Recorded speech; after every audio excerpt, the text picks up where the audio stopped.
Terrell Carver's book, The Postmodern Marx, argues that this apparent chaos has its reasons. He suggests that there have always been multiple interpretations of Marx, each shaped by the reader's chosen texts, philosophical beliefs about language and meaning, and political motivations, whether acknowledged or not. Carver aims to provide an alternative perspective for those interested in Marx's ideas, and he has achieved this goal effectively. Through his collection of essays, written between 1975 and 1998, Carver delves into the complexities of Marx's work and the diverse readings it has inspired. By doing so, he offers valuable insights for newcomers to Marx's thought, helping them navigate through the often convoluted world of Marxist discourse, which frequently invokes Marx without engaging deeply with his actual texts. Overall, Carver's work significantly contributes to the field of Marxist scholarship. Carver's argument starts with the idea that we can't simply go back to a time before debates and purges within Marxist thought. The notion of a pure singular return to Marx is impossible because we've created multiple interpretations of Marx ourselves. Additionally, Marx's writing is rich and multifaceted, employing various linguistic techniques like irony, satire, parody, reason, and persuasion. Carver aims to understand this complex author by closely examining Marx's language and the language surrounding him. Through this approach, Carver uncovers a Marx that is more intricate and compelling than many might expect based solely on the book's title. He criticizes previous chronologies and editions, opting instead to closely analyze the texts themselves within their social context. This attention to detail makes his interpretation convincing. Several essays in his collection would benefit anyone interested in Marx, particularly sociologists. Often, our exposure to Marx's writings ends after completing our theoretical studies in graduate school, and even if we continue to engage with Marx, it's usually based on our early readings. Marx transcends simple categorizations. He's not merely a founding figure of sociology, a political economist, or a proponent of conflict theory. He was an active revolutionary whose ideas defy orthodox interpretations and resist being pigeonholed into postmodern frameworks. Carver's critique of Derrida's specters of Marx exemplifies this point well. Carver sees Derrida's interpretation as imaginative but divergent from the actual texts and language of Marx. While Derrida claims to focus on the word, Carver argues that he often loses sight of Marx's actual words. For instance, Derrida's interpretation of the opening of the manifesto differs significantly from Carver's. Derrida suggests that Marx portrays communism as a specter that will haunt Europe in the future, whereas Carver sees it as a critique of right-wing hysteria, asserting that communism is a fabrication of reactionary forces.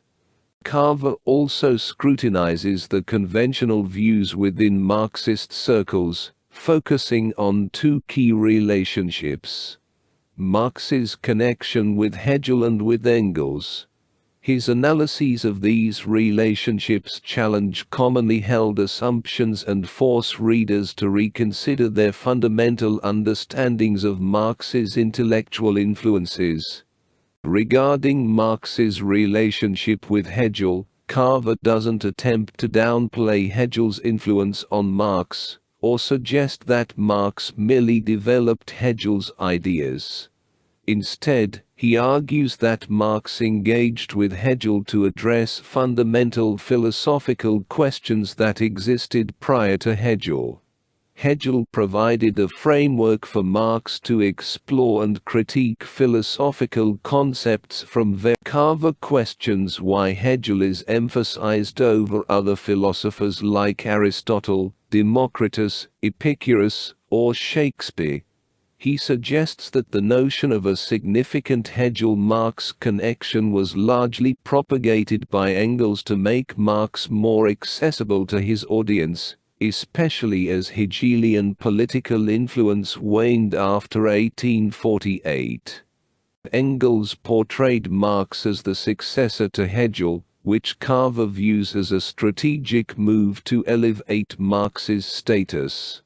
However, Carver questions whether Marx truly needed to be associated with any specific philosopher, and highlights differences between Marx and Engels regarding Hegel's ideas.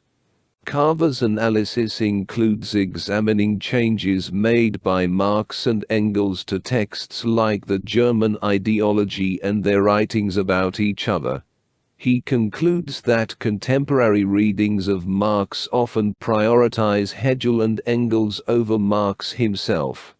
This tendency, Carver argues, has led to a distorted view of Marx's original contributions, reducing him to a subordinate figure within a perceived holy family of Hegel-Engels-Marx, where Marx is overshadowed and misunderstood.